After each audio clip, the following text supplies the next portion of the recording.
eventually you reach that crescendo point. And I think that's what you find in all. These are not people that from one day to the next decide, I'm going to go do this. They're indicators ahead of time. That's why the School Safety Act is so important. It creates what is a clearinghouse that provides best practices and allows people to understand what are the pathologies, what are the things that you look for before this happens. And I think in Florida with the red flag law, we've potentially prevented some of these from happening. But that's something that should be passed at the state level, and we should encourage it. With the bill I've offered, we can't even get a hearing on it. Why do the people even need an AR-15? Listen, at the end of the day, you're arguing about what they're using to commit this, and the truth of the matter is these people are going to commit these horrifying crimes, whether they have to use another weapon to do it with. They're going to figure out a way to do it. Wouldn't it be easier with that kind of weapon, though?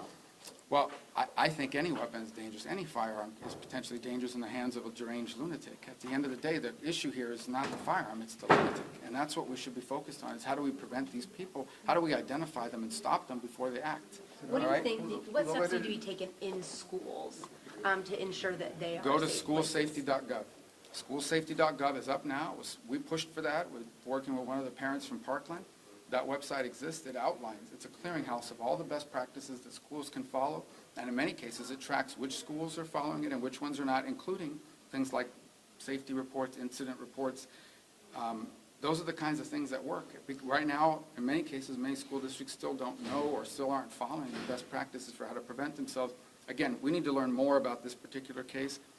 As of the last thing I've read and heard, there's no link between this murderer and the school he wound up at, but that it's potential. There's a potential that there are some of the things that could have existed at that school that would have made it safer. So I think that that's the kind of thing that really is important, and we can pass that. We can pass that today. We're going to try to pass that today. You know why it won't pass potentially?